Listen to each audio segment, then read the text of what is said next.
Hello, everyone. My name is JD Calderon. This is Indie Comics Explained. Yet again, I brought another fantastic group of independent comic book creators. So please hit like, hit subscribe, share out the video, let everybody know we're here. And without further ado, I'm going to bring in the pinch hitter because, we have this guy. Sometimes he's on, sometimes he's not, just super unreliable.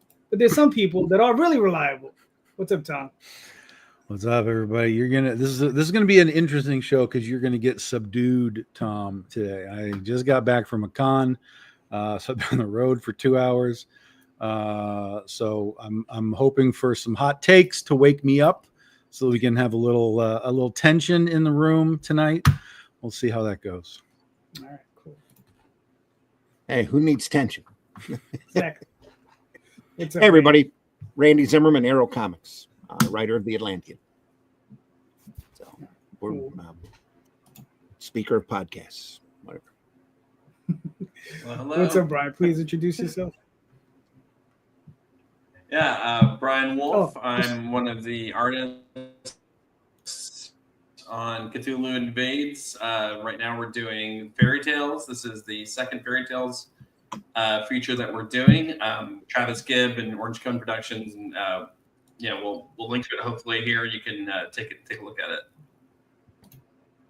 All right, cool. Hey everybody, W. Frank Walk, writer, creator, and colorist of Hellstones. All right, cool. I'm Tony James, creator and writer of Moonshine, Cowboys on the Moon. All right, very nice, very nice. All right, guys, you also the show title. We're 2/3 into this year, right? A bunch of us have gotten stuff done. There's stuff that we still want to get done, right? So what have you accomplished? What do you still want to accomplish, right? So there's still a little bit left in this year, but what have you gotten done, right? We're gonna start with Brian. You're just in that seat. Yeah, I did a lot. So I've got quite a bit of anthology work that I've done this year. I'm going to be Charlie McKelvey's Vagabonds coming out. We've got more upheaval through Orange Cone and Travis Gibb. I've got that Storage Horrors book that Kurt worked on. Hopefully that's coming out soon. I've got a couple holiday spirit stories, and on top of it, I'll be doing my own creator-owned stuff as well. So it's a lot of stuff in the pipeline. I'm working every day, and that was kind of my whole goal. Like a year ago, when I was like jumping back into comics, like I want to work every day, and I have been. So it's been great. All right, cool. Now you're writing and drawing, or you just illustrating? So I'm illustrating, but I'm also writing my own stuff. Like it turns out people don't pay me to write as much as they pay me to draw, so that's fine. I will accept the money and then produce my own stuff. Okay, that's fair. That's fair. Frank, what are your thoughts on the question? What have you accomplished? Yeah, I wrapped up color work for issue 1 of the Mercenary Guild for Shattermare Comics, and then finished my book Hellstones, which I was the creator, the writer, and the colorist on, and Kickstarter's wrapping up here on the 31st, and then we're rolling right into packaging, distribution, and all that fun stuff. So been definitely keeping busy. All right, cool. Tony. It's been pretty good. Did a few successful cons. Finally have this new book. After working on Star Noir primarily, now I have like a second series, which is exciting. There's still stuff to be done. You obviously want this campaign to fund. There's some panel stuff that I'm working on for New York Comic Con. All right, cool. Are they already been accepted, or are you applying? They should be telling me any minute now. Gotcha. All right, good luck, man. I mean, that's cool. Randy. Sitting by the computer waiting for that email. No, I haven't done enough this year. Is what it is. I've written so far 3 issues of The Atlantean, and which is a graphic novel series, and working on my bucket list, trying to get that getting the Aniverse project together, and like I said, working on that bucket list, doing the podcast twice a week. So staying alive. Other than that, yeah. Fair enough. Tom, what are you up to? Yeah, I'm kind of in the same boat with Randy. I haven't done enough. My mom passed in April, and so everything just kind of came to a halt in the Condolences.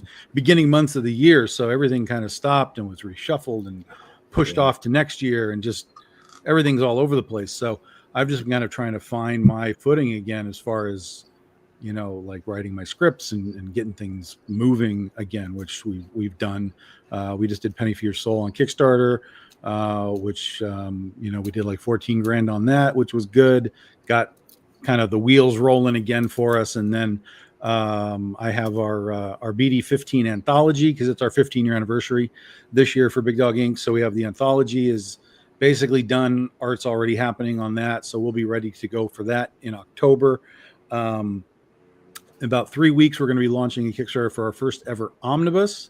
We're doing a Legend of Oz, our Western reimagining of Oz. We're going to take the first 4 volumes, put it all together in one big, gigantic book. So that'll be our first omnibus. That's in 3 weeks. And then I've also been working on finalizing. We're doing like the old like Marvel Who's Who type of book. So we're doing one for Big Dog Inc. for all of our characters. So we have that just about finalized. So that'll be part of the BD 15 anthology. You'll actually have 2 books on that campaign to buy on that one. So that should be interesting. And that's been really fun to put together. That really helped me kind of re-spark the writing chops, because I have to sit there and look at all these characters and be like, okay, I got to write who these people are, how do they get their powers, what's their backgrounds. And so it really kind of helped me restart everything, which was great. And then that let me get into my scripts, which, now we're catching back up on and getting things happening for next year, which will be the 15-year anniversary of The Legend of Oz. And we'll be going deep into that starting in January. All right, cool. It's funny. I always write these damn questions out and I'm never prepared for them. I think I'm 6 campaigns in for the year. Cool. I just packed these up today. That's my 6th trade paperback for the Oswald Chronicles. And so yeah, it was kind of cool.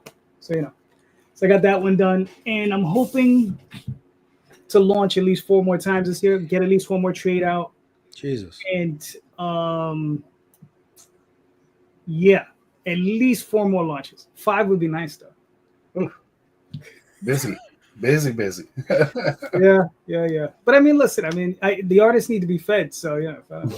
Well, and all the stuff you're doing right now, it's just reprint stuff, right? This isn't new stuff. Like you're reprinting your old things, like in different versions. No. The next campaign will be brand new. Okay.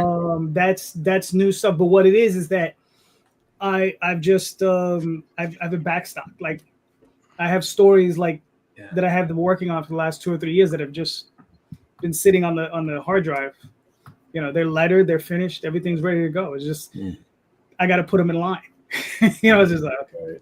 Yeah. So I think I still have about 13 campaigns. I could probably launch 13 campaigns in a row. I think. About somewhere in there. Yeah, it's a little crazy. All right, Tom, you're up, bro. Oh, I have no question. I have no question at this point. All right. No question at this stage, Your Honor. All right. Randy, you got something? Fifth Amendment from Tom.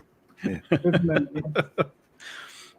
I didn't know what the subject was until we got here, until I got here. But that's because I didn't look. I didn't have the time to look. I would say, what's the last good indie that you've read? That's fair. Frank, what are your thoughts? Sorry, I skipped a little bit. Say that again. What's the last good indie or regular comic that you've read? One that really sticks out as being, that was good. Yeah, I really liked Space Ghost. Cool. That's really the last thing that I've been able to read. I've just been too busy otherwise, but I've enjoyed the hell out of that. Especially being in my mid-40s, growing up with Space Ghost and all the different formats that he's been in is just great to see him get another run in a book. You would have caught Space Ghost at Coast to Coast point. Oh yeah. Not when he was first on Saturday morning. I got to see a lot of the reruns and stuff like that. Oh yeah. Mm-hmm. Cool. All right, cool. Tony, what are your thoughts? The last indie book I read, it's a Kickstarter comic called Adagio. The premise is essentially you can live stream your dreams for money, and the creator found two different artists for both the real world and all the dream state stuff, and found a way to really blend that pretty seamlessly. So that one was cool. That sounds wild. That's good. Brian, what are your thoughts? The last mainstream indie I really liked was well, that's a really hard one. I've been reading a few. The Cullen Bunn's one, and I can't remember the name of it now. It's about the girl who has like the scare powers, the horror powers. My brain is not working. She imagine somebody will know it, but she imagines like she uses weapons that she generates that only come from horror movies that she's seen. So they're like, she'll use like the Texas Chainsaw Massacre chainsaw in one scene. Right. I really liked that. I read a lot, so I'm doing Michael Watson's Hot Shot. He sent me a bunch of them because I'm drawing something for him, so I read those. So that was like the last kind of Kickstarter indie I did. I read all 14 of those, and I really compelling stuff, a lot of fun. Cool. Tom? I don't know. I don't read much anymore. I just don't have time for it. My pull list is like basically non-existent anymore. A lot of the stuff when I get comics, a lot of times it's like I'm at a con and I'll be going through like the trade paperback boxes, and I'll just find something at random, like, oh, it's 10 years old, but I've never seen it.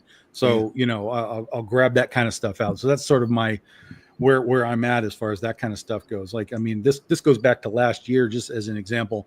Cullen Bunn did a book called Dark Ark, which was really cool, which is basically the idea is that you had Noah's Ark, which had like all the regular animals on it. And then there was an alternative ark that took like all the crazy animals and like the vampires and, all the monster animals were on the other ark. So that was a really cool book. I did just pick up the Spawn. I don't know what they're calling it, the Spawn universe thing called The Curse of Shirley Jones that they're doing. So it's about a kid. So as it turned, I had no idea what it was, but I saw the art and I was like, Jesus, just give me that. I don't care what it is. Just give me the art.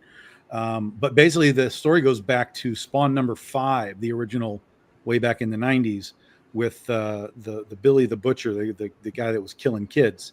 So it goes back to that story. So it's one of his victims has now acquired some aspect of like the Hellspawn, not the Hellspawn powers, but the Violator, like the Violator. She's got like the blue Violator stuff on her face, so she's got some kind of that Violator power now. So I'm just kind of trying to wrap my head around what the hell's going on. But the art is crazy. It's Jonathan Glapion and FCO Placentia, who used to do some stuff for Invincible. But this is like colors well beyond what he does for Invincible. I was just blown away. So I just had to pick that up and just see if I could figure out what the hell was going on. The answer is no. I don't know what's going on. But it's only 2 issues in, and it's good to look at. So, we'll keep running with it. All right, that's fair. The last indie I read was Atomic Robo. Brian Clevenger, and I forget the other guy's name. Yes, there you go. But great book. I have like a stack of their trades. I mean, great stuff. So whenever they put up a campaign, I got the last hardcover not too long ago, and I read that. Always just fun stuff. Great sci-fi. Like really, they work as good sci-fi stories, even though they're ridiculous. Yes, cool. A lot of fun. Is it still Red 5 that's doing that? They're just doing it themselves. They're doing it themselves. Like they went from Red 5 to IDW. God knows what happened to IDW, and then they started doing it on their own. So the only place to find them is on Kickstarter. And like everybody says, they're always late, but they'll always get you their book. You'll always get the book. You know what I mean? Like it'll be a couple months late, but you'll always get it. So I can relate to that. I've backed 2 or 3 of them, and I've always gotten the book, so it's not an issue. Yeah. Mm-hmm. All right, Randy, what are your thoughts on your own question? I've been reading the Titan Barbarian books, Conan, Savage Sword of Conan. Been enjoying that, but that's more work-related project. I see they're starting up a Cull series, which is kind of interesting. we'll see how that goes. But other than that, I've been reading, hitting old bookstores, picking up old comic strip reprint paperbacks, reading all the humor that you don't see in the newspapers anymore. Andy Cap and Tumbleweeds and that kind of, just Wizard of Id, which is still coming out, but isn't nearly as funny as it used to be. That kind of stuff. Been enjoying that a lot. I stumbled across a couple of weeks ago the podcast that DC's doing a series of reprint books that I'm shocked about. Oh yeah. DC Finest, actually printed on incredibly good paper stock. But when you can get, 500 pages of Jack Cole Plastic Man, you get it. Just incredible esoteric stuff. So, and they've been some of the stuff they're reprinting has never been reprinted before, which I find surprising for DC and particularly pleasing. So those have been good. They're running all of the Ramona Fradon Aquamans, and the one I'm looking forward to now is they're doing all the Dave Cockrum Legion of Superheroes stories all in one volume, which is kind of fun. There's 2 volumes of Doom Patrol out there, which you don't see Doom Patrol reprinted very often, and it's kind of surprising, nice to see. So, unless it's Grant Morrison. Yeah, unless it's Grant Morrison. Rather impressed with that. And I got they got another format out, like a little digest size collections too. I just picked up Watchmen off of that, but everybody's I've doing those smaller books now. read Watchmen, because I didn't know how it's going to transfer over, and actually I'm quite surprised at it. They just cut down on the gutters a little bit and shrink the pages just a hair, and it turned out really rather readable. And for my eyesight, that says something, They say DC's killing it in sales. So I hope so, because the books that these DC Finest are amazing, just really well done products. The digest size books. Oh yeah, really pulling. Well, they're reprinting all of the real classic stuff anyway. Watchmen and Hush and that kind of thing. So why the other hell than that, I've is been making reading the book, books on the show. So why the hell is making the book smaller make it valuable to people? I do not understand this. Well, you got to remember, they catering to fans who like manga, right? So they tend to like that smaller size, and it's also not even manga size. It's still a little bigger. Yeah. No, it's bigger, but also those books are $10. But it's It looks like a novel the way they print novels now. It's kind of that similar. So I wonder if it's to look right on those bookshelves. Wait. That Randy, that Watchmen book is $10. Yeah. Oh, see, that's what's happening. They're getting the price point down. Yeah.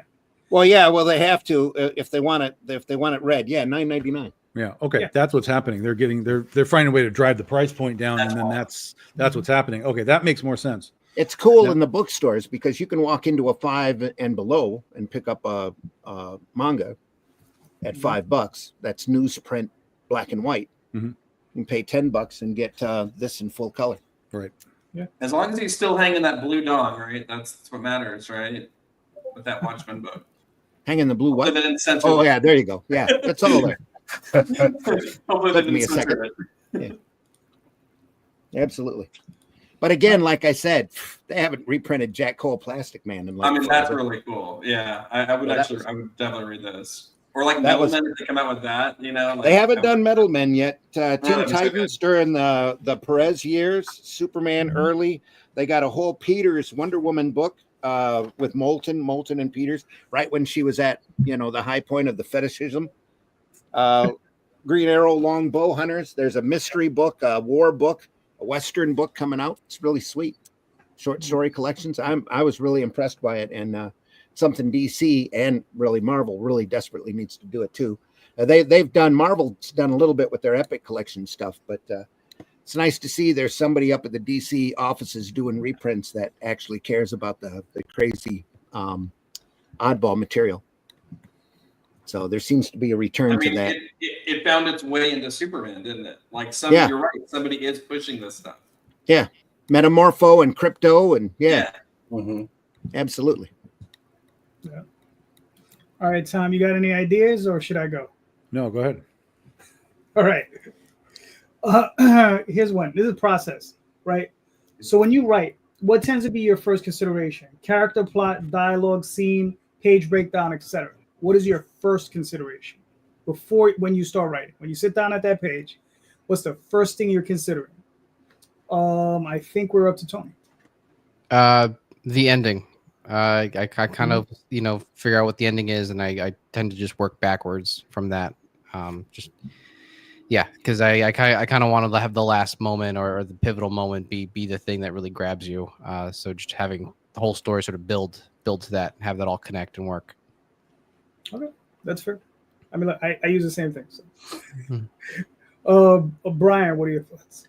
I think concept for me. I pitch it to myself, like I'm like, is it something that's interesting to me? Like if I can sell it in a couple of words that people understand it, I know I can sell it. So I kind of start with that concept, and then I build the characters, and then I build the scenario, and then you throw the obstacles and you try to have a clean ending. To me, that's like for comics, it's got to be like punchy. Gotcha. All right, fair enough. Frank, what are your thoughts? For me, I start with character and world building, and then I let the concept develop out of that.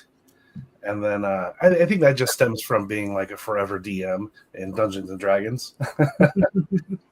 So I kind of start there, and then I'll hit the like beats, the plot points, and the ending, and then work backwards from there. That's fair. Randy, what are your thoughts? Well, the big thing I've been writing lately is Sword and Sorcery, Cull and Brule, and doing off of the Shadow Kingdom public domain story. So my big worry is not to step on anything that's copywritten or any plot ideas that are too close to something else that's already out there. So I've got to go out there and see what's out there, understand what's out there. And it's a whole different genre for me. I've never written anything sword and sorcery before. So it's been a really, really big challenge. Been doing a lot of reading about pulp writers and their process and how they work. But it usually starts out as a set of scenes that get strung together into a plot. And then, depending upon the characters, character drive it after that into a regular story, and then try to get it to all fit into 50 pages. So it's been a real challenge. That's the tough one. It is. Tom, what are your thoughts? Well, if we're talking about like the spark of conception, like where that kind of stuff comes from, that's for me, it's generally situational. So some sort of situation will pop into my head, whether it's like, what would happen if you sold your soul, or what would happen if, this or whatever. And then you kind of take that little grain of whatever that is and just start running with it. Okay, well, if I sold my soul, where would I do it? Probably they'd probably buy your soul in Las Vegas. Okay, if I went to Las Vegas to sell my soul, who would be buying? On and on and on and on. And then suddenly I have Penny for Your Soul, where demons buying people's souls, and heaven and hell are pissed off, and all surrounded in the smarmy strip clubs of Las Vegas. We have heaven versus hell. So that's kind of where all of that sort of came from. So for me, everything's sort of just like a moment. What would happen to a character? What would a character do? I don't even know who the character is, but what would the person do? What would the character do in a specific situation that pops up? When I was at this horror con this weekend, we were talking about all this like public domain stuff that was happening, like Mickey Mouse and all these things, and they were just being turned into horror stories, right? Like the most bare bones, basic, like let's take Mickey Mouse and make him kill demons. Like, oh Jesus Christ! So then it came up that I guess Bambi became public domain like in the last year or two or whatever. And I started talking with Chad Perkins. I was like, oh, I'm just going to make a Bambi story where it's just a girl in like a deer costume, and she's just whatever other story is happening. When I get to the end, she's just going to run in from out of panel and stab somebody in the guts and then run away. That's going to be the story, right? And it's just this pure comedy anthology thing. And so we were just going back and forth with these ideas of how to monkey around this thing, and then I went back to my table, and I took that idea, just stayed with me. But I'm in a horror con, so I'm inundated with slashers and ghost stories and just everything around me. And I sat there, and for the rest of that con, because it was garbage, the rest of the con I basically just sat there and rebuilt what I had just built with Chad into sort of a real, quote unquote, real horror story. And there was a guy across from me who's a movie director and producer that I had talked to him the previous day. And he kept looking at me because I was just kind of standing at my table. I was kind of like this, like all day long. And he was looking at me. He came over and he says, "Are you all right?" And I was like, "Yeah, I'm writing." He was like, "What are you talking about?" I said, I'm working on something. I'm developing something. It's happening right now. Like this is what I'm doing." He was like, "Oh shit. All right, cool." So that was basically what I did. And so by the end of that day, I had a completely reworked concept for this Bambi horror thing. And this is kind of how my head works, is even if I have a nugget of some idea of like, okay, here's a thing, that doesn't mean that's what's going to end up on the page when we're finally there, because I'm going to make sure that I'm not like, oh, well, that's too much like that and that's too much like that. I don't mind the tropes, but how do I find sort of my path between them to be a little more original if I can, and use the tropes as sort of those little, nods to the things that I'm paying tribute to in some ways. I hear you. So yeah, so that's kind of how I put all the pieces together over time. Cool. My first consideration is pretty much like Tony's. I usually start at the end and work my way out. So my second choice, my second beat though, is emotional content, right? So it's always a thing about, characterization, motive, emotion, right? Or emotion, character, so on and so forth for me. And it's always trying to work out, the character's emotions in the story, because to me it's very easy to write a story about, okay, they jump over the bridge and they kill somebody and then they steal the thing and then they bring it back and so on and so forth, and maybe they rescue the princess and so on and so, and then we move on. Okay, but there's no real emotional content to that. It's like, what's the real struggle emotionally? Because there's some kind of physical struggle, right, which everybody usually is easily gets him wrapped up into, right? But what's the emotional struggle of that character, right? So that one's a little bit more, you have to really get in there and play with that. But that's what I do. So, Tom. So you're all about your feelings. I'm about my feelings. That's it. Yeah, you should have seen me at Schindler's List. It was terrible. Jesus Christ, that fucking movie. I've only ever seen it once. Great movie. That's a movie. It is a great movie, yeah. But like, how do you watch that again? Yeah. Like, what's the thought process of, what would be great to watch tonight is Schindler's List. Like, Jesus Christ. There's some great stuff that is, I just would never choose to watch it again. I feel like those are the movies that you kind of watch, like if it's like movie club or something, we're going to watch this for movie club, but you don't just like get your popcorn. It's Schindler's List night. Exactly. I was really good with that movie until Liam pulled out that ring speech. Right. Oh my God, if there was this ring, I could have done this. And I'm like, holy crap. Yeah. It was good. Yeah. Everybody should see that movie though. Oh yeah. At least once, of course. At least once. Yeah. I mean, look, I didn't see Passion of the Christ because, for that reason, it's go to the damn friggin' go to the movie theater, just start crying. I'm like, no, I'm good. Dude, you're not prepared for that movie. No one's prepared. I went into that almost, I knew what it was about, but I didn't expect all of the torture porn that turned out to be. I'm like, holy crap, dude, come on. Yeah, I knew what it was about. I was like, no. Yeah. I was the craziest part. Have we all seen Passion of the Christ here? No. It's not like you don't know the story. Right. No. It's not, but it's not the story that's the problem. It's like what Randy says. It's like how it was presented, right? Yeah. And the worst part of the whole film was after they get done beating the crap out of Jesus, right? Mm-hmm. He's like tied to like a post, and they're like, whipping him. Everything kind of stops and slows down, right? Then the lead guy who's like overseeing it he does this. And they flip him over and do it again. Like it's like, no. Mel Gibson's a super weird guy. That's all I can say. Super weird guy. Yeah. That's they are making a sequel. So there's that. He's been working on a sequel for a long time. Yeah. Sure. Crazy. Yeah. Tom, you got anything? Well, let's stay on the topic. Tell me a movie that you love, that you think is great, that you'll never choose to watch again, besides what we've already discussed. If you think And it's great, and you're gonna you can sit tell there me and watch why the whole movie. you would never choose to watch it again. But it has to be something that you legitimately, you're like, oh, that was a really good movie, but I don't want to see that again. Yeah, Brian. I don't know if I have one. The deeply uncomfortable ones, I can get in this mood where I'm like, yeah, okay, I'll do Schindler's List again. I don't know why. I'll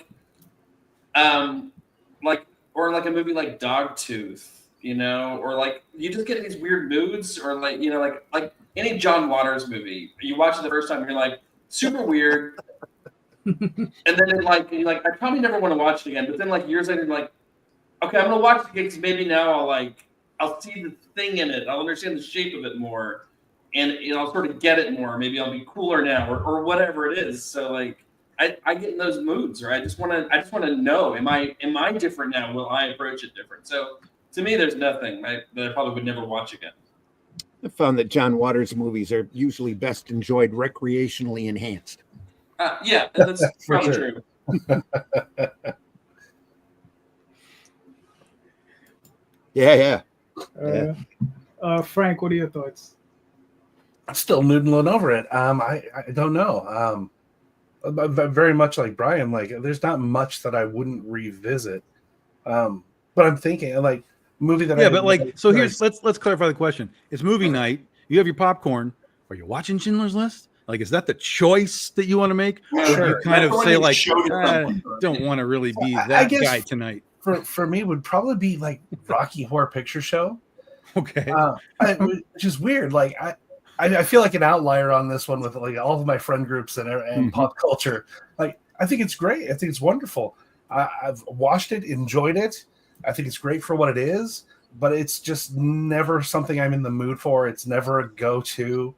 I don't really know why, but it's just never that thing on my mind of like, you gotta see it live. I'm gonna tuck in and just watch this.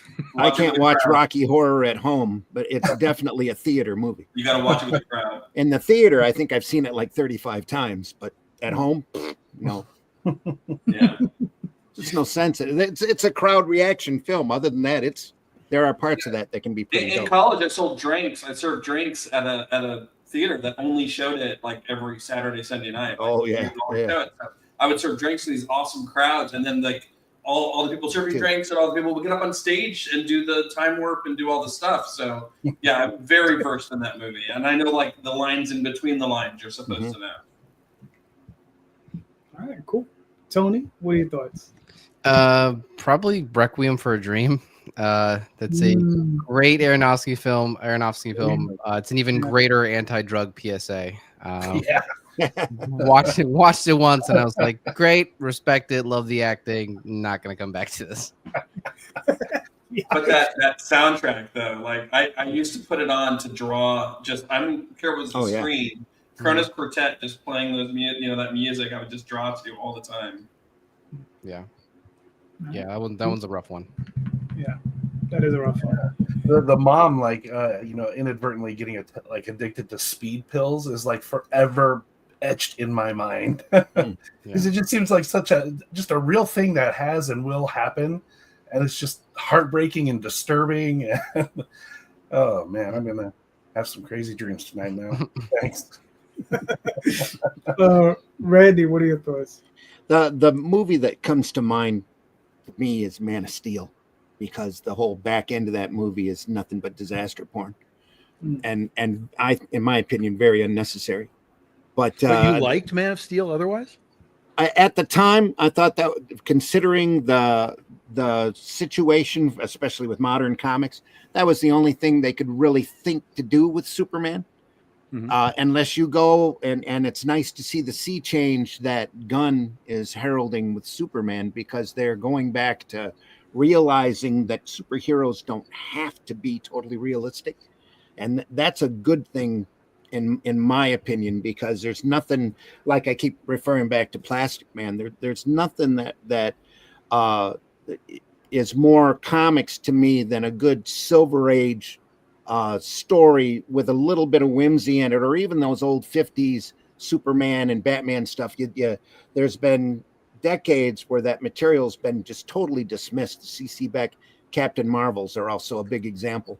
That they have an air of whimsy that says superheroes are really a fantasy genre, and they need to be looked at as that instead of as a reflection of the real world. I think that pendulum has swung way too far into realism, and needs to be pulled back. And you're seeing it slowly but surely coming through, where you're seeing the outrageous stories of those old days. People are starting to rediscover Jimmy Olsen was once a giant turtle boy.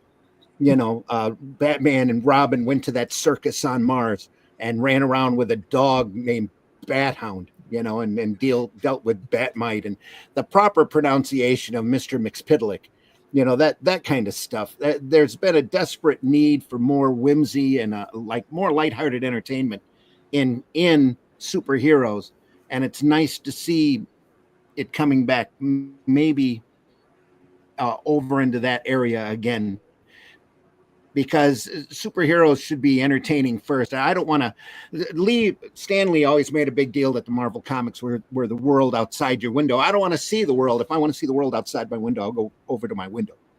I want to get lost in a Batman story, and who cares if they put their underwear on the outside of their clothes? It's Batman. To me, that stuff is just great. So what I'm hearing, Randy, is that you want James Gunn to make a Bat Cow TV show. This is what I'm hearing. Mm-hmm. Bat Cow, Bat might. He's going to get around to that real quick, I think. But there's so much crazy stuff back then, especially during the drug-addled, late 50s and 60s, that deserve to be seen again. I dug up Saber. We just looked at that, Don McGregor and Paul Galassi.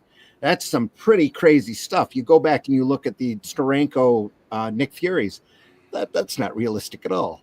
And a lot of that's just crazy good stylistic, pop art stuff, and that's well worth looking at. We did I think we did 3 or 4 episodes on Sunday Funnies where we were looking through Superman from the 30s to the 70s just recently, and that stuff, crazy, insane, out of your head material. Batman or Superman as a Lion Man, or here comes Red Kryptonite, and all of this stuff. Just that kind of insanity and whimsy. I would say it just needs to be there. Legion of Superheroes too, because I'm on the when I do the podcast, I'm on with Glenn Fleming and Russ Leach, and both of them are British, and they have no idea about like Legion of Superheroes. So when you try to explain to them who Matter Eater Lad is, they get that expression on their face that's just great. I love seeing that, and Legion is one of my favorite teams. There's just an element to it, escapism, I guess it is. That's what I want out of my comics. I want to escape the world and jump into some fantasy and forget the problems of the real world.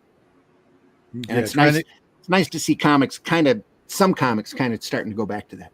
Try and explain what's the dude's name? Arm fall off boy or some crap like that. Yeah, not just try to his arm off and beat you with it. Arm falling off lad. Falling off, right? Try to explain somebody who the Atomic Knights are. Right. And it's just great because you get that look on their face. It's like trying to explain curling to somebody in the southern United States. It's guys, and that after the big apocalypse has happened, and they find a bunch of armor, this old medieval armor that resists radiation. So they're running around in armored suits that resist radiation, and they come across an entire herd of Dalmatians the size of horses, and they decide to tame them. So you've got these guys in armor running around on large Dalmatians, and it's just fighting giant tree people. It's great stuff. Fair enough. I got a couple of films. Sorry. When it comes to films, the worst film I ever saw was a film with Charlton Heston in it called The Awakening, and I'll never forget that film. Saw it on cable, and I love great esoteric films, but this was a guy who was trying to stop the end of the world.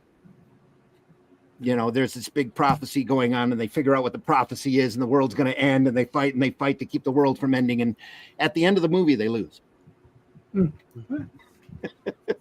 Heroes don't always win, as they say. Just terrible. Yeah. So, 2 films. The first one is a Serbian film. It's a horror movie. Okay. You said you liked it?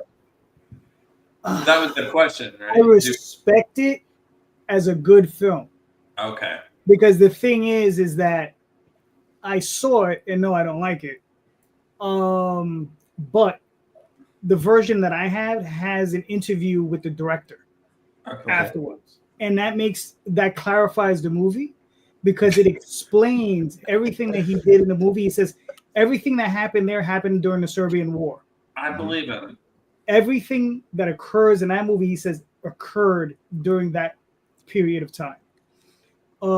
So it clarifies it. It's like, oh, this wasn't just him just making snuff porn or whatever just for the sake of that. He's trying to send out a message as to what occurred in his country. And I mean, it's horrifying. But it brings up a question about exploiting that kind of a tragedy because, it really got seen by everyone. Essentially, right? Right. But the thing is if he wasn't to put it out there, how would you know? It's not going to have the same impact if he just writes it down. If he writes an article about it, if he writes a book about it, you understand? By you seeing it, it has a way more vicious, visceral reaction. I mean, the reaction. I would argue one thing. So, did you ever watch? Is it Acts of Killing? I think is what it's called. It's a documentary where they talk to soldiers and they reenact moments. So it's them talking and reenacting it. So they're not visualizing what they're doing, but it is so, to me, it's like really compelling because they're actors and you can see in their face them reliving these moments. And so to me, there's exploitation of trying to be really, really shocking. And then there's just telling the story and getting the information out there. Yeah, but I can't do that one. But when you're in that context, you have a Serbian film, and you have a documentary, and not everybody can watch a documentary. A lot of people can't deal with that type of they want the entertainment version of the information. So that's a tough one. It is. Yeah, really it's just some people just are one way or the other, and it's like black and white films. I know people who cannot watch a black and white film of any kind. Even if it's like King Kong or something, they're like, isn't there a color version? I'm like, yeah, but I'm it's kind of where you want to be. Yeah. How can you miss Raging Bull because it's in black and white? You know what I mean? You don't even notice. 2 minutes in, you're fine. Exactly. There's so many great noir movies out there too that are intentionally done like that. It's a shame that they're missing out. The other film is A Bridge to Terabithia. Right, which is masked as a children's film, as a children's fantasy film. And I remember at the time I have 2 computers on my desk, right? So I have my Mac and I have my PC.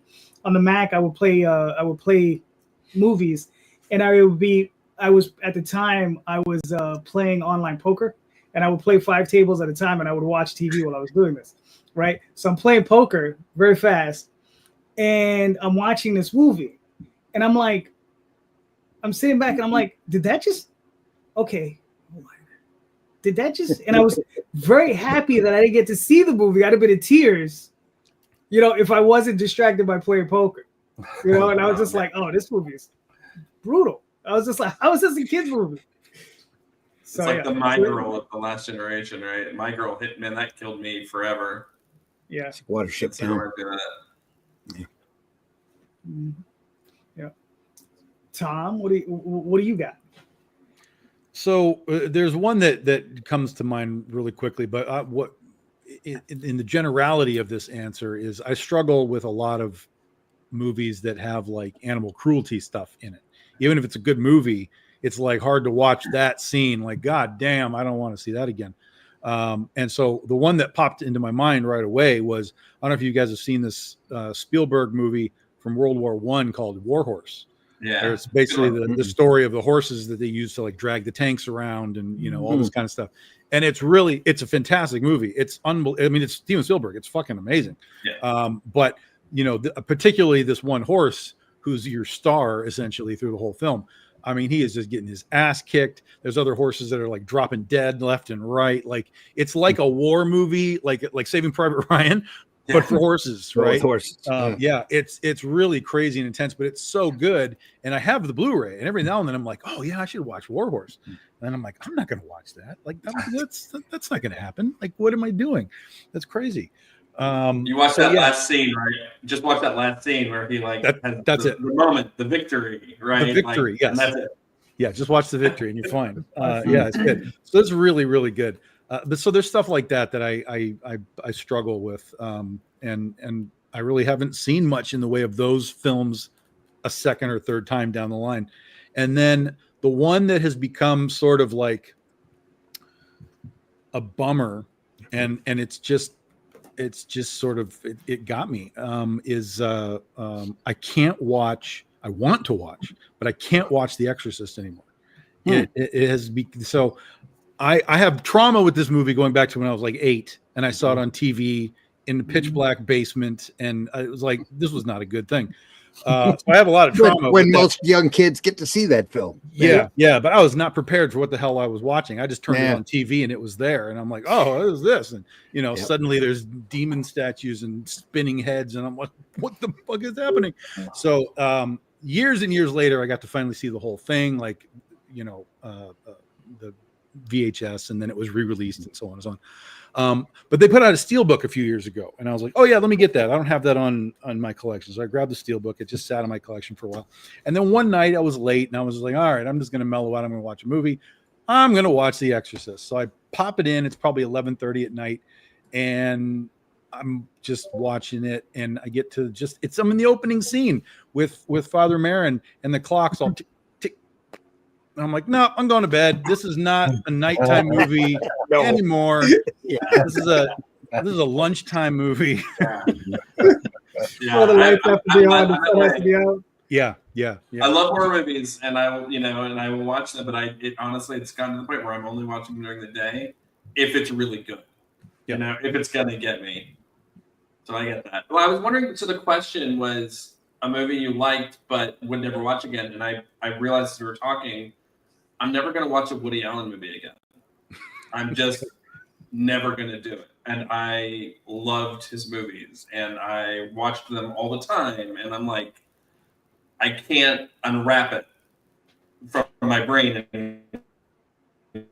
anymore. Like I know too much, and I can't sweep it away, and I'm like, I'm just never going to do it, and I just know I'm never going to do it at this point.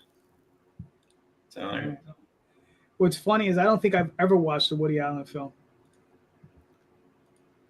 Yeah, it just worked out that way. But let me tell you something. My only connection to Woody Allen films is I know, for whatever reason, I know Take This Job and Shove It. That's a Woody Allen film, right? Yes. Do we know? I trust you on that. I'm pretty sure it is. I just remember that like on TV or something, like when my parents were talking about it being on TV or something. This is my only Woody Allen experiences. I honestly don't think so. It's not? It's like Zelig and Annie Hall and Manhattan. No, I can't think of it. Then I don't know anything. Took a date to an Annie Hall double feature one time. We walked out halfway through, and it was more her fault than mine, but the movie was terrible. Came out the same day as Star Wars. I know that. Same day. And it won Best Picture. Well, that's why I took her to the Annie Hall double feature. She didn't want to see Star Wars again. So there you go. Yeah. Well, there is one thing I've been waiting for a long time. Was a decent Cthulhu movie, but we do have a decent Cthulhu comics. So there you go. I don't think you're going to get much better than the Reanimator anyway. Yeah, that's true. Del Toro was supposed to make one at one point. I keep hoping. Yeah, he's been working on the Mountains. He's the guy for a long time. Mountains of Madness. Yeah, he is. Yeah. All right. So Brian, you want to walk us through this because this is yours. Yeah, so this is the second of the Cthulhu Invades Fairy Tales anthology. We have just a great set of stories this time around. It's kind of a standalone, like they don't connect the way previous Cthulhu Invades books do. This one has Sleeping Beauty, Three Little Pigs, Jack and the Beanstalk. We've got some gorgeous art, and they're all Cthulhu mythos inspired. So, it's not even necessarily an H.P. Lovecraft tale that's like woven into it. There's even one that's kind of like The King in Yellow, which is like a separate, sort of a separate of the time Cthulhu mythos that wasn't H.P. Lovecraft. So there's a lot of really great creators here. I got to draw the Three Little Pigs. It's kind of like it's funny we talk about The Exorcist. It's like Three Little Pigs meets The Exorcist. I got to do that one, and so we were looking for $15,000. I think we just crossed that goal today. Mm-hmm. We're trying to run up the numbers because tariffs, guys. Trying to make sure we get these gorgeous books. And I have here so I have here, if you can see it. So this is the first one, and so they're just really gorgeous graphic novels, really well bound. And so we're just needing a little bit of support, and you guys can get all the previous Cthulhu Invade stuff that Travis Gibb from Orange Cone put together, like Cthulhu Invades Oz, Neverland. They're really awesome. All right, cool. Listen, I have all three of the other books. They are really good. I really like these books, so I would definitely suggest it to anybody. And I think you guys already funded. Yeah, we funded. I think we're all trying to get a nice big order here because these do really well at conventions. So the bigger the order everybody has, kind of like the better everybody can do. The more we can get it out to, because I do think people really enjoy these books quite a bit. All right. Well, you guys got 19 more days. You well past it. Travis always does well with these, so I'm pretty sure he'll keep going down that road. So very nice. Yeah. All right, cool. Let's do this. Just give me a second. All righty. Frank, what do we got? Do you want me to play this video? Sure. I'm very proud of it. The world is broken. Greed and fanaticism have fractured everything we know. And at the heart of this chaos are ancient relics. Hellstones. They grant incredible powers, but always at a price. I've spent my life trying to stay out of sight. But now I'm caught between ruthless megacorporations and deadly cults, each desperate to control the Hellstones. The Hellstones unlock something ancient, something none of them understand. But they want them anyway, and they'll kill to get them. This fight isn't one I chose, but it's mine now. Every step pulls me deeper into the darkness. I'm starting to wonder, how much of myself am I willing to lose to protect these stones? My name is Sam. And if they want the world, they'll have to go through me.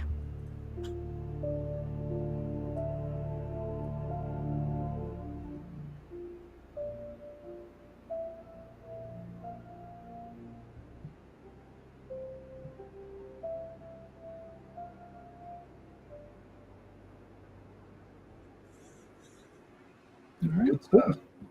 Nice. All right. So walk us through this, Frank. Sure. Yeah. So Hellstones is my first comic book that I'm putting out myself.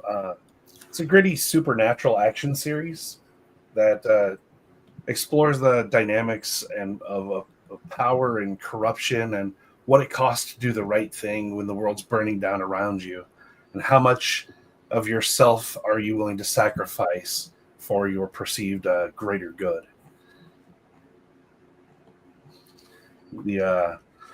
This is the prologue story, so it is shorter. It's 8 pages and then 4 or 5 bonus pages of just some lore, behind the scenes art. The original 1-page concept that I wrote back in 2015 that sparked this entire thing is in there as well. And yeah, it's just a lot of fun. I tried to keep the cost down as much as I can. It's only $9. I did hit the funding goal already, which is great. So everything that I make beyond this just goes right into production of book 1. All right, cool. Now, how many issues do you see this series going? Is it like 6-issue limited series? The arcs you're doing it in? What are you looking at? Yeah, it's 12 books. 12 books, so it's about a maxi series. I've got everything written already. I'm working on storyboarding right now. So it's all mapped out, all planned, all done. Now, do you do all your storyboards for the artist? Yeah.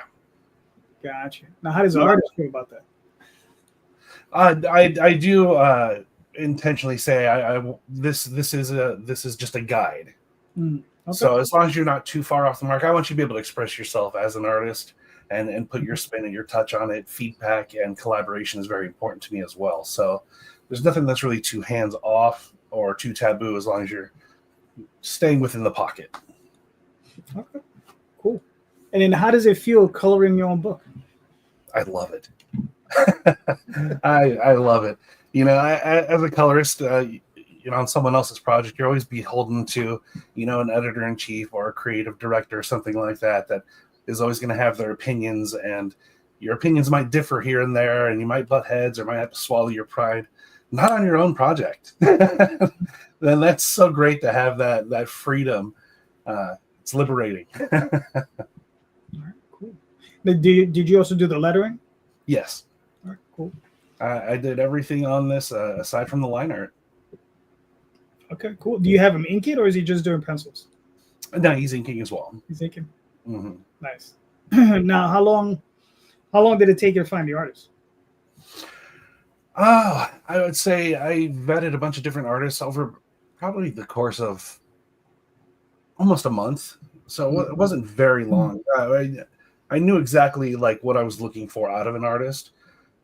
That's the benefit of being a colorist, is like I know what I'm looking for. So it was nice. I didn't have to vet too many people, but I eventually ended on Epilo here, Epilo St. Paul, who did all of the art for this, and I think it looks great. Yeah, it looks really, really nice. Now, what are you looking at as far as frequencies? This is issue 0. Mm-hmm. When do you expect the first issue to come out? Yeah, I would like to hit it probably around March. Get the campaign out March next year. It's a bit of an aggressive target, but that would be great. I'm hoping to put out 2 a year. Okay. That's a lot for me. I guess I'm doing so much on it. Gotcha. But that's the goal. Right. Okay. That's fair. Listen, man, it looks like a great book. Everybody, I would suggest going out and picking this up, man. It's a really, really nice book. You got 34 backers. You're already funded, and I'm pretty sure whatever else you can make is, just sweetener for you at this point. Yeah, absolutely. Like you said, it just helps out with production of the next book. All right, cool. Very nice. Very nice. All right.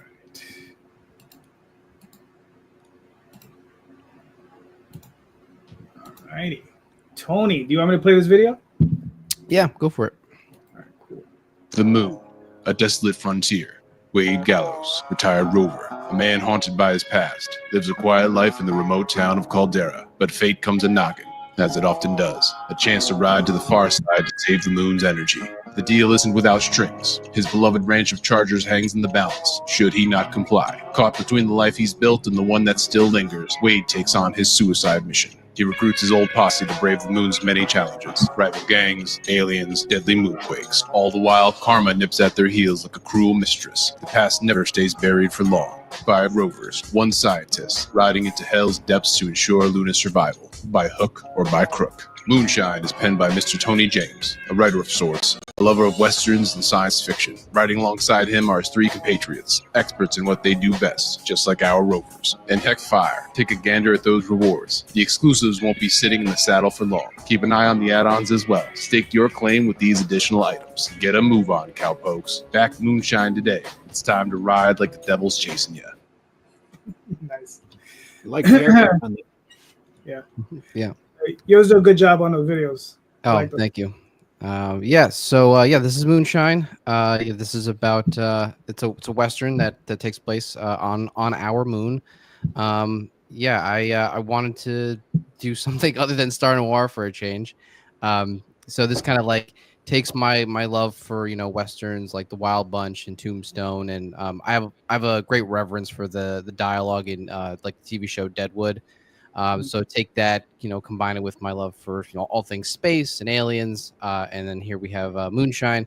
It's about this retired rover who recruits his old posse to ride to the far side to secure the moon's primary energy source, which is called helium-3, which is created by the solar winds that kind of like essentially supercharge the rocks. Like 200 pounds of this stuff could power the city of Dallas for a year. It's very, very high energy stuff. It's sort of the clean energy of the future.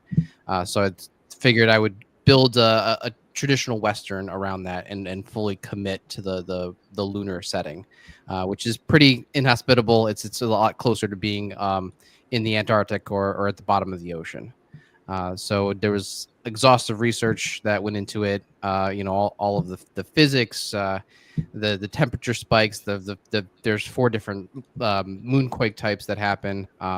All sorts of obstacles that kind of jump in front of our main character and his compatriots as they go to the far side. So it's a pretty fun 6-book series. Each one is about 50 pages long, and this is the first one. Cool. Now, I've asked you this before. Like, what are you looking at as far as frequency? Frequency. Well, this is about on a similar trajectory as Star Noir. So this one's got a goal of February. So we as soon as we can cross 50%, we'll get started on it. The artist, he's drawn Judge Dredd for 2000 AD, which is pretty cool. And then I just gave him the script. He thought it was awesome, and so here we are with a whole art team. All right, cool. So how did you get in touch with your artist? How did you meet him? He was actually followed me because of Star Noir.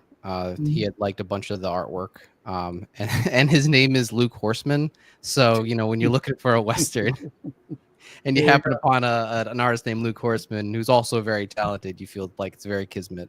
Right. So he's just been great to work with. Gonzalo, he decolored this book called The Convert that was published by Image. He's also colored some covers for a Kickstarter comic called Lamp Black. Very, very awesome team. All right, cool. Well, you got 24 more days. You got some hustle to get some hustle on, but you got 24 days. I don't think you'll have an issue doing this one. Really good looking book, man. Good job as always. Thank you. Very nice, very nice. All right.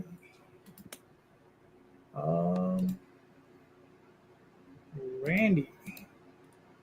Yeah. The Atlantean. You want me to play this video? Yes, please. In the time before Atlantis sank, when the lands of this world were savage and untamed, one man would claim his destiny, seizing his place as a king. After defending his throne and learning the devastating truth of the Serpent Kingdom and its deadly cults, King Kull and his right hand ruled the Spear Slayer, make a solemn vow to hunt down and destroy the hidden empire of these serpent demons. These are the tales of those journeys. This is the Atlantean. Tales inspired by the brilliance of Robert E. Howard, featuring his first barbarian characters as introduced in the pages of his classic tale, The Shadow Kingdom. Each volume contains beautifully painted covers and around 50 pages of original black and white art and story, featuring classic sword and sorcery adventures you don't want to miss. Join us on these epic adventures and sign up now for news with the email list at russmeets.com. Bring your axe and prepare for battle. Nice. All right. It's a quiet tale of love. Yeah. No, it's been a lot of fun. We started out adapting Robert E. Howard's The Shadow Kingdom, which is in public domain. We did a couple of versions of that.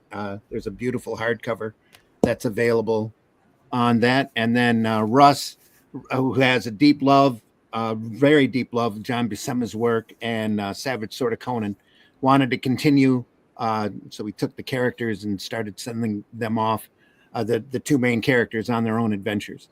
As in Shadow Kingdom, Kull is king of Valusia, finds out that there's a coup to take his throne by a race of shape-shifting lizard people. And they thwart that, and then Kull and Brule dedicate themselves to eradicating their Earth of all of the rest of this race.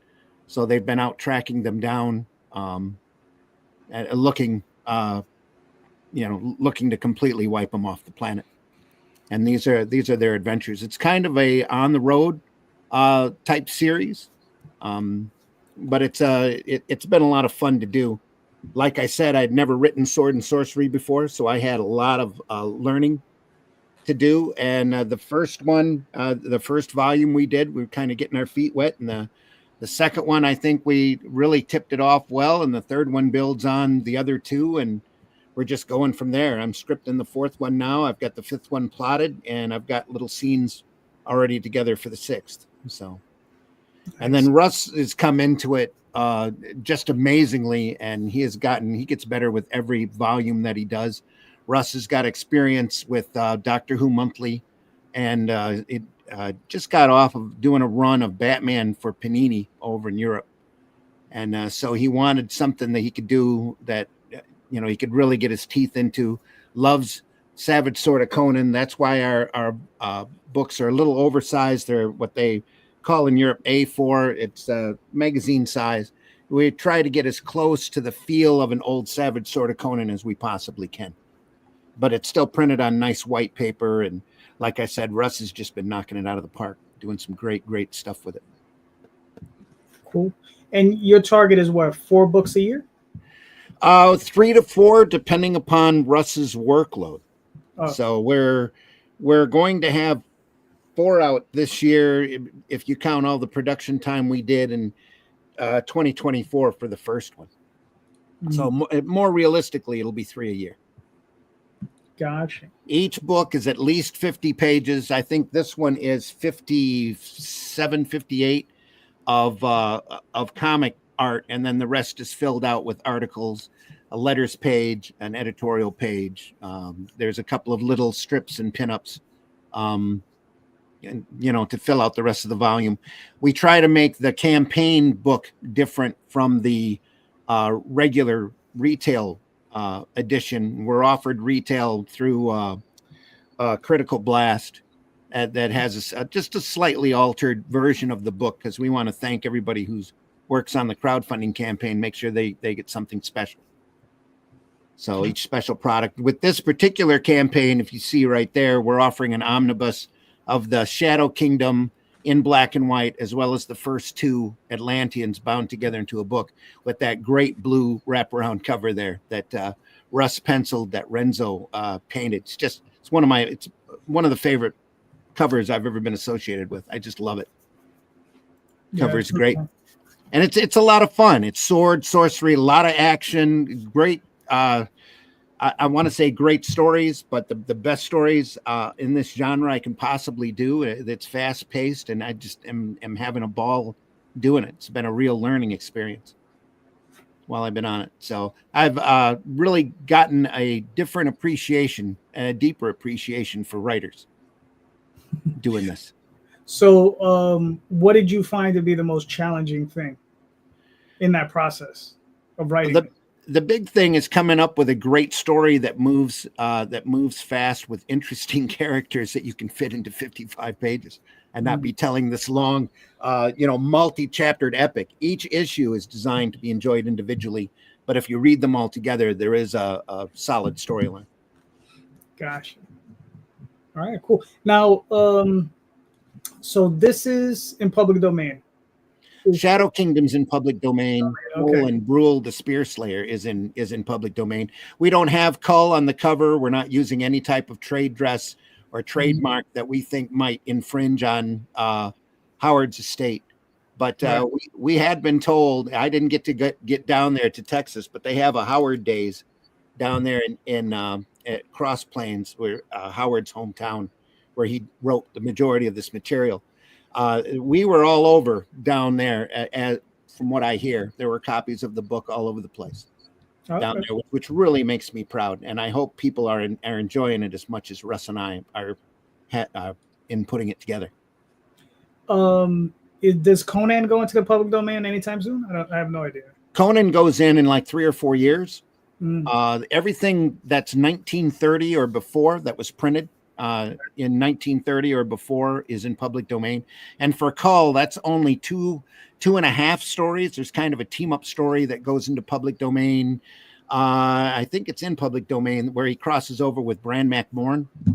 He kind of travels in time. It's a great war tale. But when Cull was first done, Howard just poured years into doing the Shadow Kingdom to try to get it right, to try to get it to Weird Tales. And if you ever get in the hardback book, we include the prose story in the back of the adaptation just so you can compare it, because we're really proud of the adaptation. And I feel it's the most faithful to his work, to the work of the Shadow Kingdom that's ever been printed out there. And Dark Horse has done a version, Marvel's done a version, but we stayed as close to the actual work and included as much of the actual prose into the story as we could. And then continuing from that has been, my imposter syndrome is raging pretty much, especially on the first couple of volumes. But I think now that we've gotten our feet wet, and I think I know what I'm doing, really happy with with all of the stories in general. But to me, they just keep getting better and better as we're figuring out. So I'm figuring out pacing and trying to move things along and make for some interesting characters. We're stretching the world out a lot. We're using the stories that are in public domain as our springboard for this material. And the two of them that were done do fit into continuity real nice. And like I said, just really proud of it. All right, cool. If you enjoyed Savage Sword of Conan, especially the older Savage Swords that Marvel kicked out, that's really what we're aiming for. That's why Russ is doing this in black and white. Nice. All right. Well, you guys have already funded. You got another 33 days, so you still got a minute to go. So yeah, we're real grateful for the attention that we've gotten already off of this volume. And like I said, we offer catch-up volumes and that collection in there as well, which ought to help our numbers on this. But we're already closing in on 100 backers, and I think the last one had 180. I think we're aiming for hopefully 300 backers by the time we're done with this. Nice. All right, cool. Listen, you guys always do a great job. Russ, both of you guys are awesome. Russ has been amazing on this. Just great. With the first one, we laid it out in the Marvel method, and it killed me trying to script the thing. So I sit down now and do a straight-on script and send that to Russ, and then Russ takes it and he keeps contacting me going, does this character actually have to do this? Yes. That kind of thing. And we're edited by Aaron Sparrow, who's got experience at Boom and IDW, mostly on the Walt Disney books, but he's also a big fan of this kind of material. So he keeps a good eye on the production. And like I said, Russ is just knocking it right out of the park. The each volume, I think, is just such a step up that it's really great to see. All right, cool. All right, so Randy, do you got another question, or do you want me to throw something out there? Throw something out there. All right. And it's funny. Okay, here's one. Who inspires you creatively outside of comics? Right. So, who's a creator that inspires you outside of comics? All right. So I think we're up to Frank. Creator that inspires me outside of comics. Mm-hmm. I would say I like Kevin Smith quite a bit as an inspiration, just as someone that especially early on with Clerks, and everyone knows that story, how he just kind of pinched as much as he could together, sold everything to make it happen. that's really inspiring. So yeah, I'll end there. All right, cool. Tony, what are your thoughts? It's probably Hideo Kojima, Metal Gear, Death Stranding, video games. He has really big ideas, and he really just goes for it. Even sometimes, like when the audience is or the crowd is like just confused about what's going on, like he doesn't do a lot of hand holding.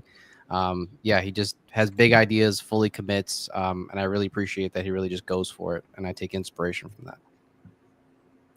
Cool. Brian, what are your thoughts?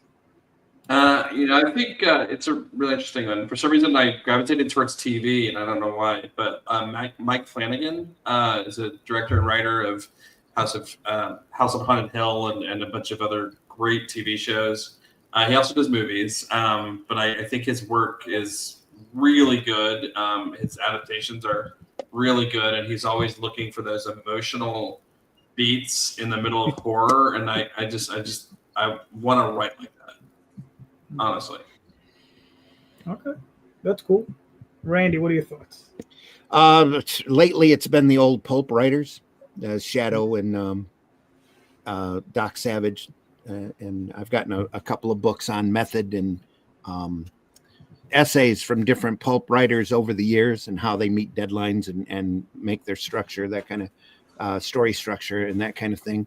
Other than that, it's been those old comic strips that I love reading, mostly because they're really funny, and secondly because they're very un-PC. A lot of just crazy outlandish humor.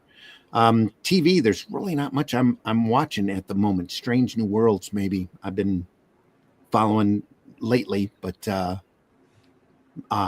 watched what was that on Apple, and the name's gonna now that I want to talk about it, it escapes me.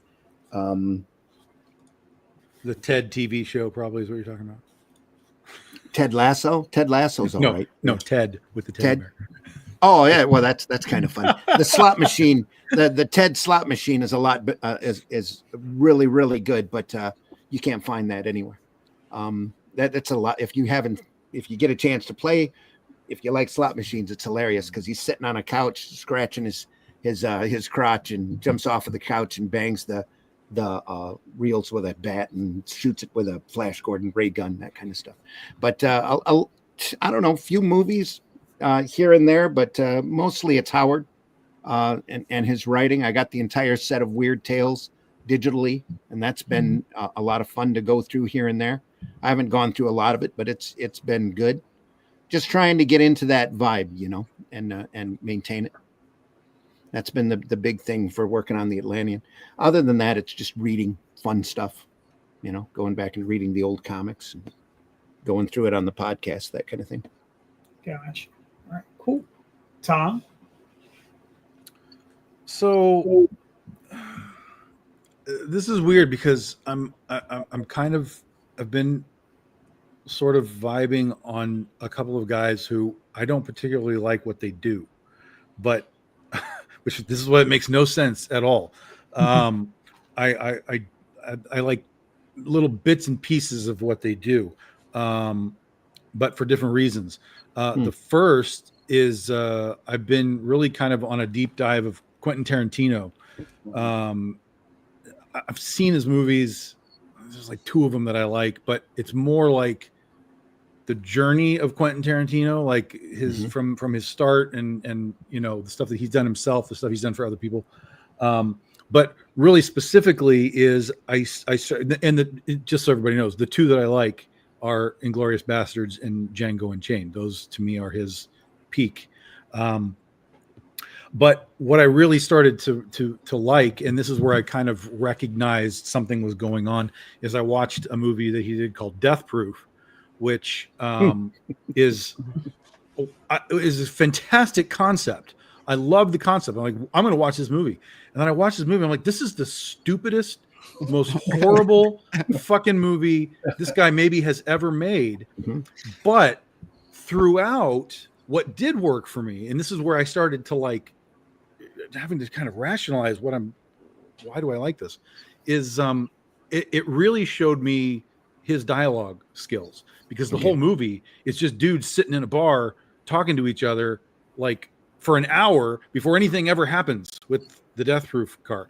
So I started to really start to think about that. Like this guy's literally just writing dialogue for an hour, and he has a fan base from this. And then I started to kind of compare that to some of his other movies and how does this work with this and this and this and so on. And so it really got me I've always been a dialogue person just in general. I've loved dialogue. When people talk about comics, it always kind of went back to like Chris Claremont for me and the way that he handled all of the different characters in the X-Men. They all had their own personality. You see the words, but they're written in such a way that you hear them. And so I've always kind of tried to do that with my comics. And so with Quentin Tarantino, he has a very unique way of doing dialogue for everything. And so I really have started studying his dialogue techniques through all the movies, even the ones that I don't like, but particularly the ones that I do like. So Quentin has been on my radar a lot lately. And then the other one, for a completely different reason, is, and I think it was Frank who said this, was Kevin Smith. I'm not really a Kevin Smith fan. Again, there's a few pieces that I like. I'm like, I like this. I think these are good.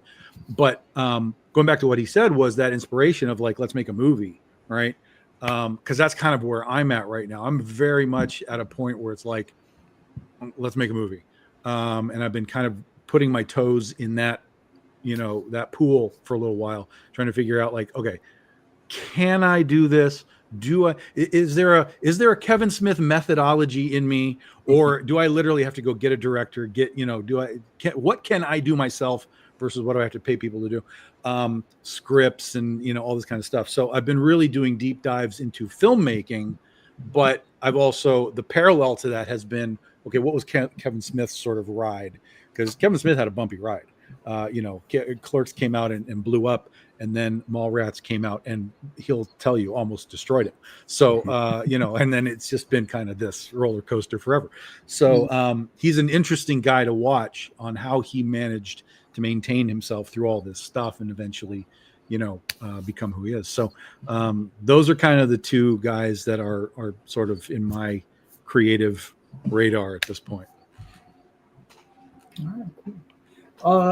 What's funny is like my fullbacks are usually Roger Zelazny and Harlan Ellison, right? Those are two, and probably Frank Herbert, right?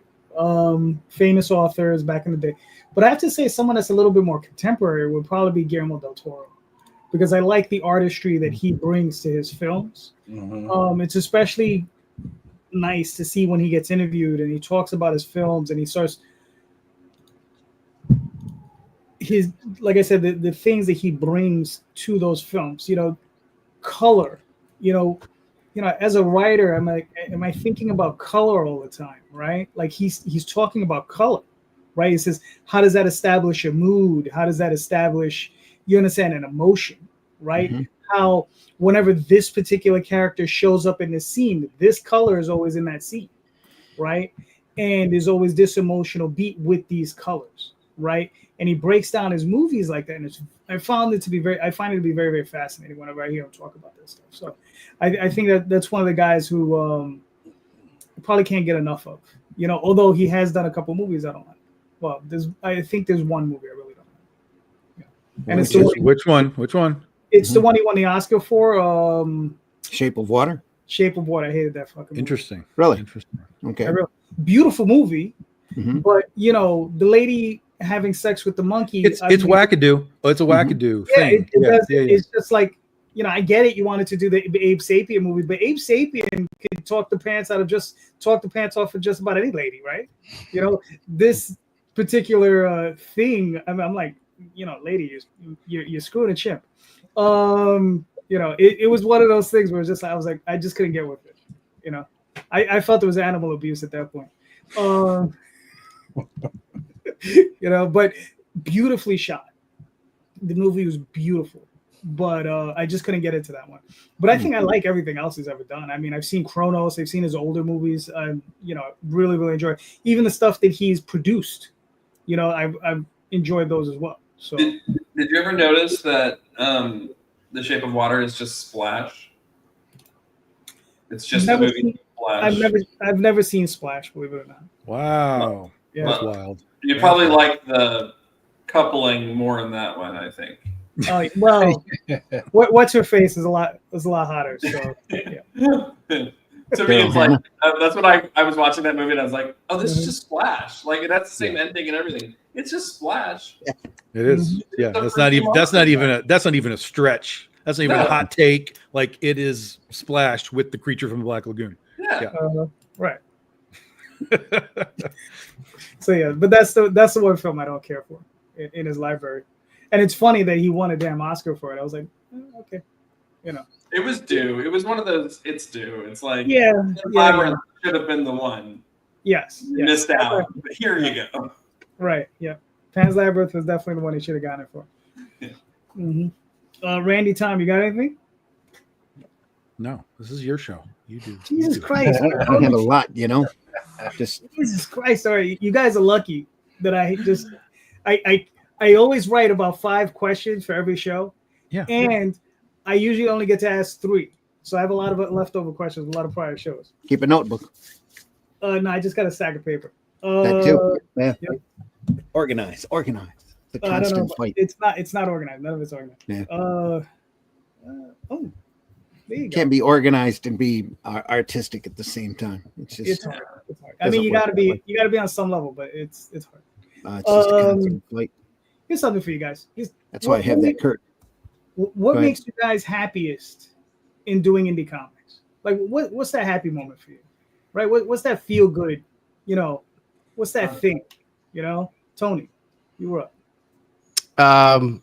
When the readers kind of let you know that they kind of get what you were trying to sell, pitch to them in terms of story and the experience, that it all works for them, that you didn't kind of misread the defense, and it actually all kind of comes together, because you put so much work into it, almost like a scientist in a lab, and actually, it actually works when it's in front of them, is pretty rewarding. That's cool. Brian, what are your thoughts? Man, I haven't had a happy moment yet. Not like a truly happy moment. Like it's daily struggles and daily highs and daily lows, and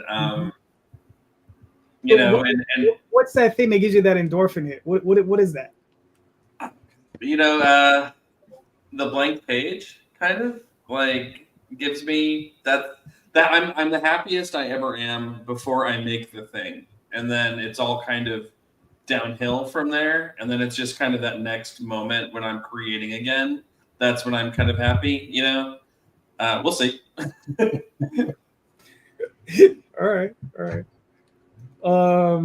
Frank, what are your thoughts? For me is getting that first proof. Okay. Getting the first proof, holding the physical thing that you just had in your brain for so long. For me, that's that electric shock moment of, yeah, it's real. It's a thing now.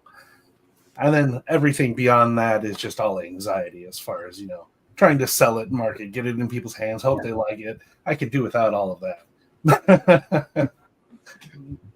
I'm really not. I'm just being real. It's not the roses and champagne of life. It's a struggle. It's good that it's a struggle though, because it makes you work for it. And He'll never be happy till he wins an Eisner. And then I'll be like, "Where's my second?" Yeah.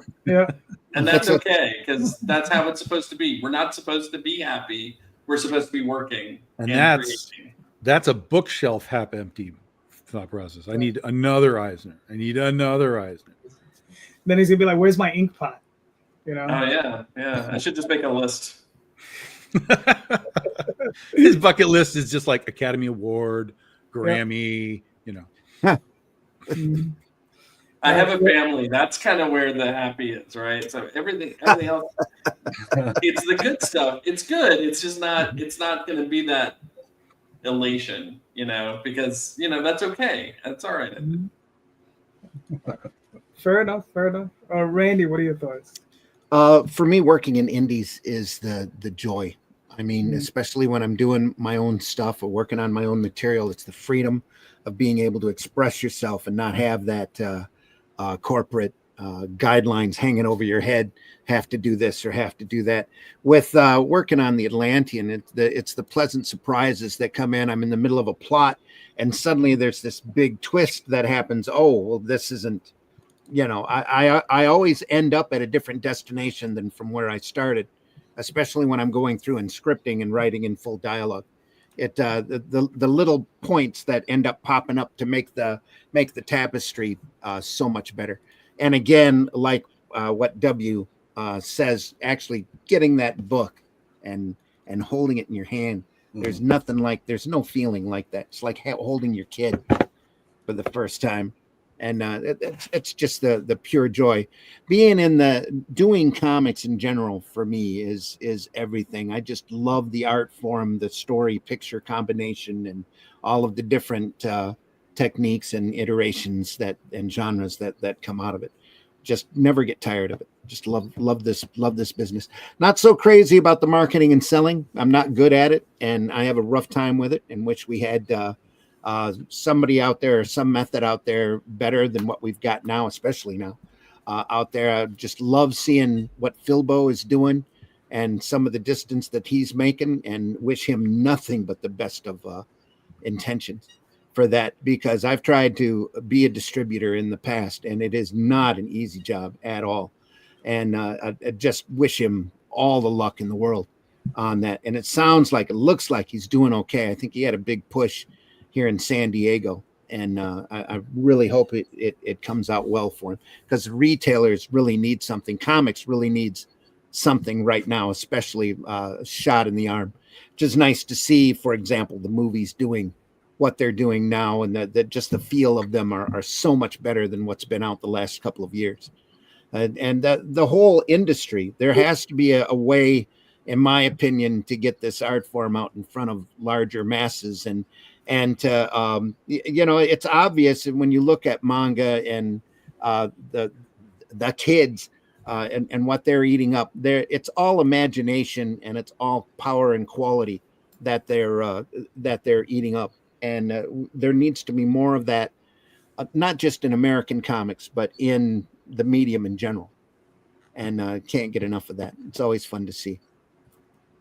It's always pleasantly surprising to sit down and watch an anime and sit there and realize, oh, there's a lot behind this. I'm really glad that it's there. Sat down and watched K-pop Demon Hunters off of my grandkids. Was it any good? Wanted to see that. I watched the movie. It's formulaic, but it's brain check fun. Oh. And the movie, the music isn't too offensive. It's standard movie formula, but I really enjoy getting in on pop culture to see why it's as attractive as it is, and to figure out why it's selling, why people are watching it, or why they think they eat it up, and figure out what if there's anything there that I can apply to my work. So cool. Tom, what are you thinking? Yeah, I'm kind of the opposite of Brian. I like the end of the process. I like when I've finished a script, especially if it's like one of my ongoing series, because I always love the cliffhanger. So if I can write that script and I can enjoy that cliffhanger myself, like that's a lot of fun, because then that just like turbocharges you into the next issue. Like, oh, I gotta get that cliffhanger, and I gotta bring them back in, and so I love that little knot that you can tie together between the two issues.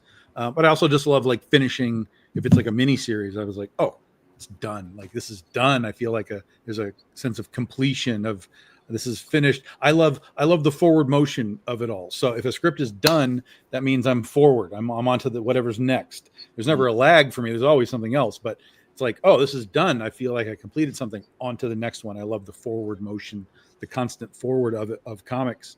And then the other thing is when the books show up from the printer and you're opening them and pulling them out of the box, and you're actually seeing these things, becoming real, like truly real at that point. It's like, I've got like 500 of these things. Like, this is amazing. That's never been something that's become passé to me. I remember how happy I was about it when we first got started in the first few years, and now I'm 15 years later, and I know I have stuff coming right now that should be here in a couple of weeks, and I'm just as excited to pop those boxes open as I was 15 years ago. So Yeah. All right, cool. It's funny. My answer is the same as Frank's. I like the finished product. So I'll offer my second.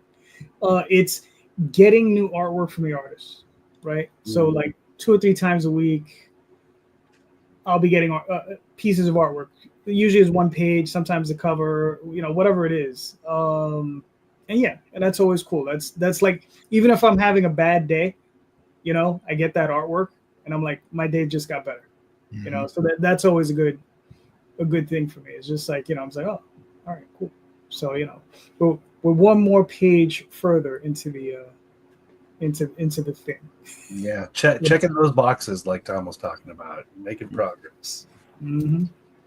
Yeah. Here you go. Who's an artist you guys like to work with that's outside of the top 10? Right? So if you think of the generalized top 10, right? Who's outside of that? And I'll go living or dead. It doesn't matter. Who's an artist you'd want to work with, right? well, it depends on when you're defining your top 10, because the top 10 now is not the same as it was in 1980 or 1990 or whatever. Well, it'll be personal to you outside of your top 10. So I'll trust you as far as picking, your own top 10. So, Brian, what are your thoughts? God. Is Barry Windsor Smith in the top 10? Well, I think he's the most incredible. It's your list. Sure, Liz. Yeah, it's your top 10. Oh, my top 10. The question you need to ask So I have to yourself. create my top 10. And then The decide answer is on no, my top. Brian. He is not in the top 10. No. Okay, because he's So great. you're fine.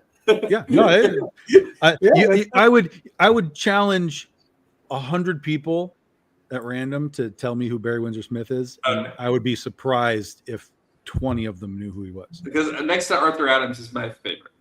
So Yeah, Art Adams is great. You know, Art Adams cannot be chosen by anyone. He is on all top 10 lists. yeah. Yeah, I have to agree with that one. Seeing him and Bernie Wrightson, I'm like, I don't know. I mean, I was going to say Bernie too, and Bernie's going to be a Bernie- tough get. Spoiler alert. Yeah, very tough. Yep. Well, like I said, living or dead, Yeah. it doesn't matter. I tried to make it a little bit easier. Frank, what are your thoughts? Yeah, I really don't know. I really don't know, because I start to go, well, like in what capacity, and then I start to spiral and reel. I don't know. I wish I had an answer. I'm just drawing blanks. I really don't know. All right. Yeah, sorry. That's a bummer. I know, guys. Tony, what are your thoughts? Daniel Warren Johnson. Okay. He's just got an incredible style, very unique style. Everything that he draws looks fantastic. If I was ever blessed, I would 100% say yes. All right, cool. Daniel Warren Johnson, good choice. Randy, what are you thinking?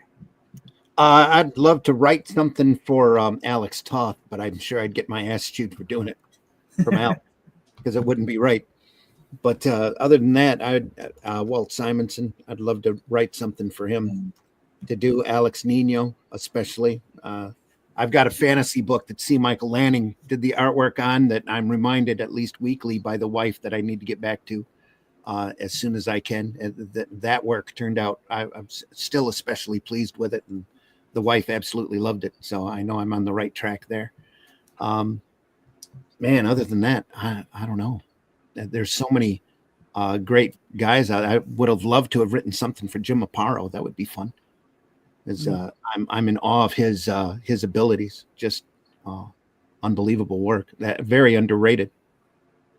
I think there's so many of these guys out there that everybody, of course, would love to see work with Kirby or those big masters would be great. But Nino, especially, I think I'm just as in awe of his work as I am of Simonson. I forgot about Frazetta. You're absolutely right. Even Darwin Cook, also Evan another great Presents book back here. Huge fan. Yeah. I guess I can retcon that into my as my answer would be Bruce Timm. Love to do something that he would draw. I really love that style a lot. So that's just me. Tom, who's your choice? You guys are all like at the cream of the. You're still at the cream of the top of the stuff here. You got to get deep on this type of thing. There's a ton of old guys that I would like to work with. Like Walt Simonson was one of those dudes, but I still put those guys like he doesn't consider himself old. No, not at all.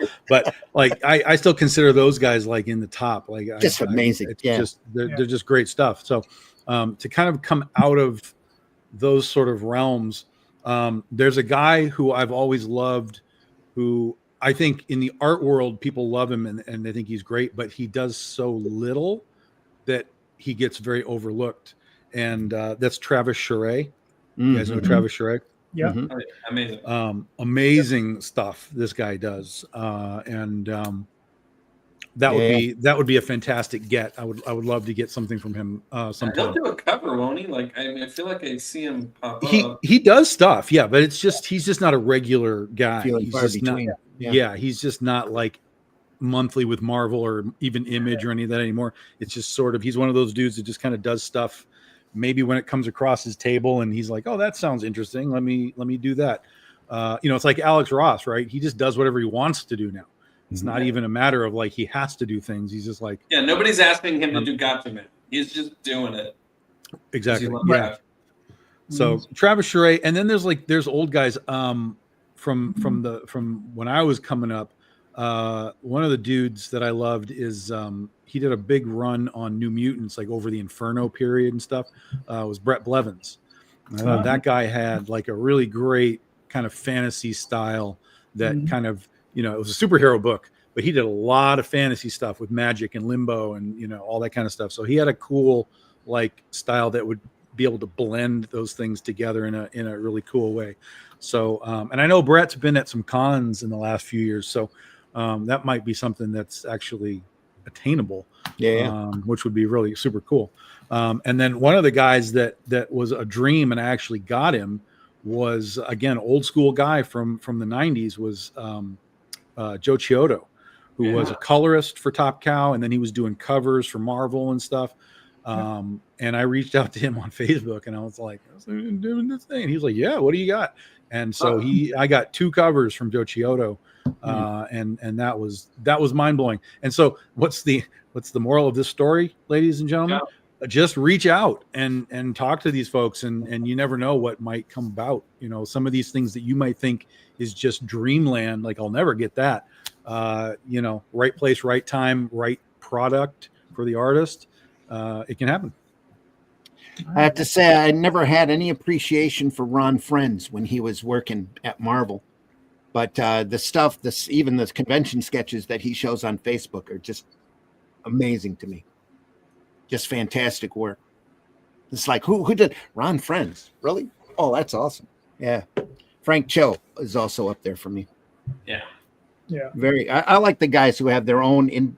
There was a whole period, especially during the Silver Age, where you had these workhorses that were hitting deadlines, and very few people want to, especially now with crowdfunding and all that. You do a whole book logically before you start your campaign, but there's whole groups of workhorses out there that were always hitting deadlines every 30 days, and they had each had their own individual look. You could tell a Don Newton story from a Jim Aparo story, from a Walt Simonson story, from a George Perez story, and John Byrne as well. They're just some great individual artists out there that are, a lot of them are very underrated. All right, cool. I think for myself it would be Mark Buckingham. Mm-hmm. Oh yeah. For a living artist, and for someone who is no longer with us, probably Wally Wood.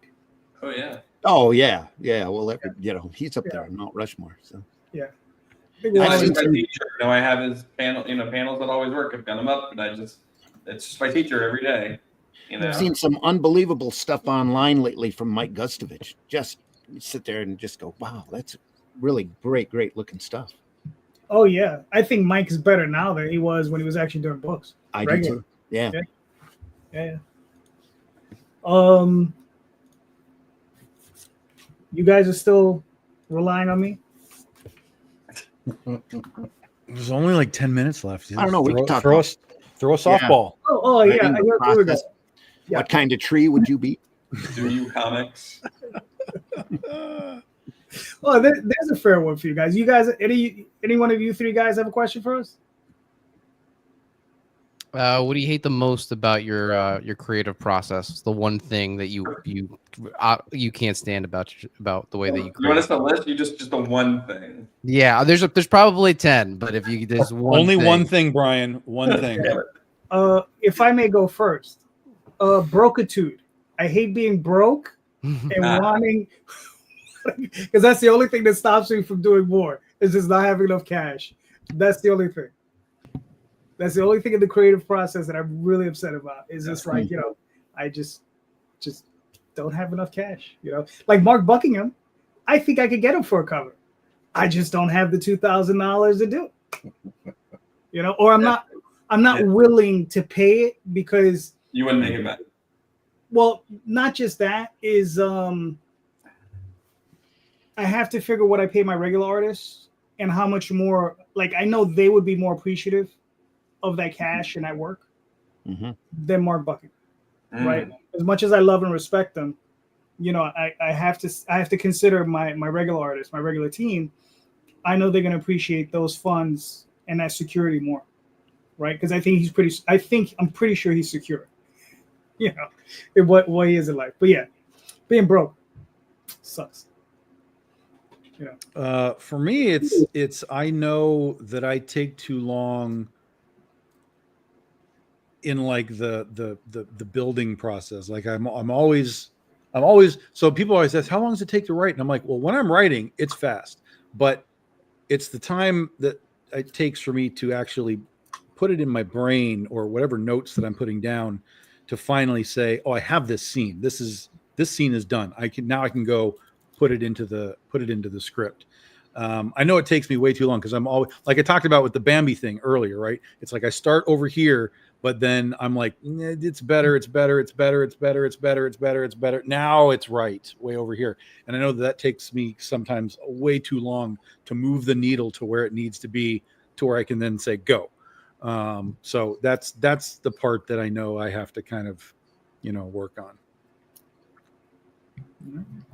Yeah, getting everything right. It's really, when you're writing, especially, it's really rough. Because I hate, honestly, this will be weird, right? I hate second drafts, third drafts, whatever. Like I want it when I put it on the page, I want it to be there. Like I want it to be done. Now that doesn't mean when it's done, I don't go back, I tinker, I'm monkeying around with it a little bit, but I want it to be like 95%. This is what I want because I've typed it in the page. Once I type, that's what I want. And so I take extra time to sort of build it so that when I am at the computer and I'm writing out 5 or 10 pages, it's fresh and it's ready to go after all my thought process. For me, it's smoothing out that plot. I'd start out with a plot. It takes me way too long to write, in my opinion. And I've got to get it sharper and I've got to get it down harder. But I'll sit down and do a plot. And when I get into that scripting stage, like Tom says, start getting into it, actual dialogue and making it move panel to panel, something gets bound up. And then all of a sudden I've lost a week trying to figure out where that doesn't quite resonate correctly. And then when it does, you go, oh, yeah. Well, that's obvious. I should have done that back here, and have to go back and replug everything back in. That can be, it drive you crazy sometimes, especially when things just aren't. You get a great idea, you have a great scene, you're working in it. The dialogue's just there for some reason. It's just not right. And then you go, oh, well, of course, he's known him for years, that kind of thing. And so you have to go back and make sure everything's all smoothed out. It's in a constant tumble for me. And it gets especially with the Atlantean stuff, it gets really irritating because I want it to be rough and tumble and always moving from point A to point B to, and keep it moving. Sometimes it just stops. I sit down at the computer, I'm doing 10 pages and I get 2. And I'm like, something's just not quite right. Mhm. Mhm. You have to go back and figure it out. It takes some time. Are you lettering the books? No, I lettered Shadow Kingdom, but Mhm. Russ likes having that control, so he takes. Oh, gotcha. I So was gonna Russ is in charge of all. I write a full script and I hand it to Russ. Right. Russ does it, hands it to Aaron to double check. Russ might go through and tinker with some of the dialogue here and there, but not very much. And the basic intent of the story, is always there, and most of the good parts. But everything that I write down in a full script, I see it in my head because I draw some of the whatever I can, and I see the pages in my head when I'm writing it. And then I hand it to Russ, and he hands me usually, I would say about 7 times out of 10, he hands me back something better. All right, cool. And I'll sit there and go, "Oh, that's really cool." Yeah, I was asking because I was wondering how much tinkering you do with the lettering. No, all of that we went through Shadow Kingdom on that. I went through and lettered it, and then Russ said, "Why'd you do this? Why'd you put this here and put that there?" And I'm like, "Oh, okay, well." Then Russ just decided that he'd letter it. I decided I'd just script it because especially the first Atlantean, like I said, we tried to do Marvel way, and I tried to go back and script it after I plotted it, and it just did not work for me at all.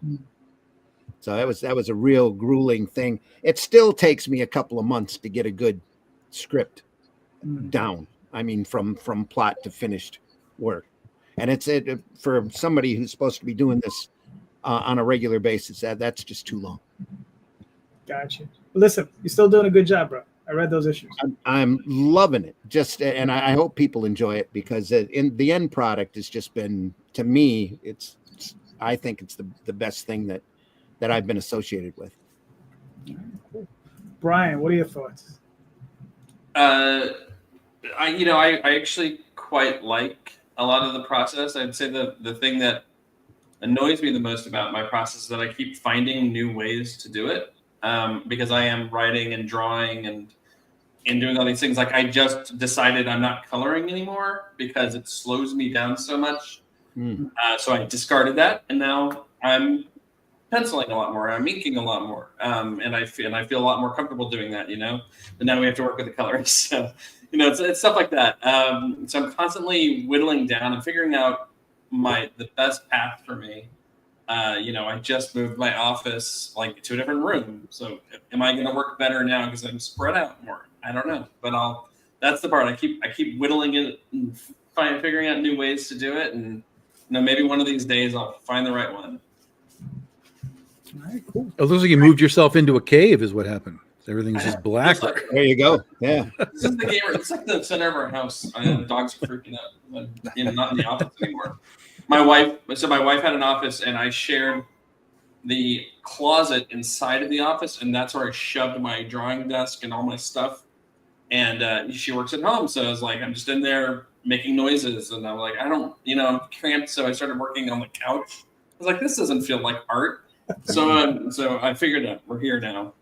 I don't know. In the cave. Couch is too close to the TV. Yeah, I don't know if that helps me. I don't know. No, it's a detriment to me. You got to be able to focus. So yeah. All right, cool. Frank, what are your thoughts? I'd have to say, since I work, I don't move into storyboarding until I have the entire story done. So I've got 12 books already written, everything's there. And then when I go into storyboarding and I catch something or I want to make a tweak or adjustment, and then losing sight of that potential downstream change in continuity or something, I get a little lost in that chaos sometimes. And I think that's just speaking to my inexperience as a writer. I've never fancied myself a writer. So not having those organizational methodologies in place for myself. Cool. Tony. It's probably my obsession with minutia, whether it's just a one-word choice or another word choice, or just pinstripe on a suit of a character, and also convincing myself that minutia is going to make or break the success of the comic, even though it probably won't at all. Yeah, just not being able to let that go. So much so that I've had to like train myself to keep minutia notes away from artists so that they don't get driven crazy by my own obsession. So yeah, I really can't stand it. I can't let it go. Yeah. Yeah. I mean, all right. So do you first start with your scripts with the notes, or do you wait till the artist hands you the art and then you start with the notes for yourself? I mean, there's notes at every part of the process. There's the script, and then there's basically like I come in as like a really nasty critic and go like, I was bored here, I didn't like this line, I don't understand this point of this scene, and then I just go and try to correct all of that. And then when we are working with an actual artist, it's like here are like objectively good notes, and here are notes that are just like so small that they're really just gonna piss off the artist. So why don't we just let those go? Maybe there's something I can do behind the scenes to kind of fix that to help me just like be okay with it. Right. So yeah. Cool. Tony, thank you for the assist. No problem. Appreciate it. All right, gentlemen, we made it to hour 2, so thank you so much. All you guys are great. Let's start with Brian. Brian, where can they find you and your work, sir? You can find me at wolfcomics.net. I have a bunch of stuff at Orange Cone Productions, so Travis Gibbs' company. You can find me there, Brian Thomas Wolf on Instagram. Find me on Facebook. It's where I post most of my nonsense. And Cthulhu Invades Fairy Tales is up on Kickstarter, and yeah, you absolutely have to grab it. It's going to be a great anthology. All right, cool. Frank, where can we find you and your work, sir? Yeah, absolutely. I'm either Frank Walk on social media or Pigmacast. Pigmacast.com is going to have links to everything there.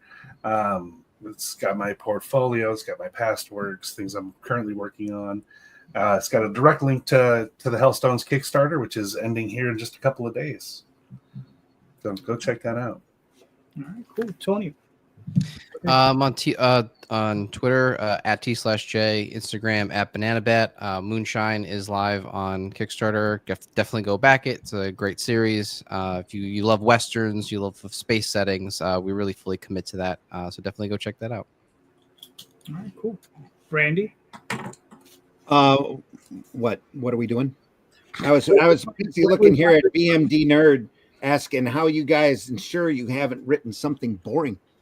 So Well, if we find it boring, it's boring. Right. Well, I figure I'm going to save that for the next show. Yeah. Okay. Sorry. All right. But you can find me on Facebook if you want to talk to me directly. I know I'm old and it's an old platform, but that's the way it is. I'm on X every once in a while. I do 2 podcasts a week. One is Comics by Night. That's on Fridays at 5 a.m. Eastern Standard Time.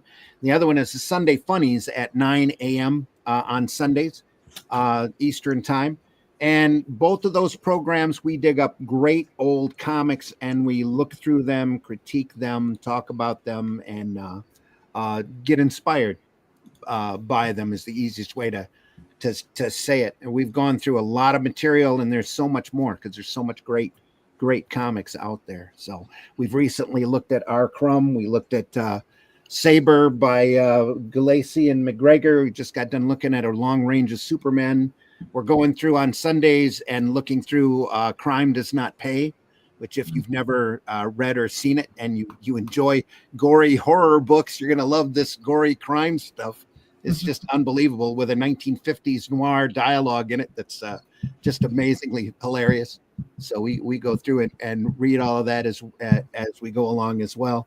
Just some great stuff. And other than that, it's the Atlantean over on fundmycomic.com. So, all right, cool. Tom.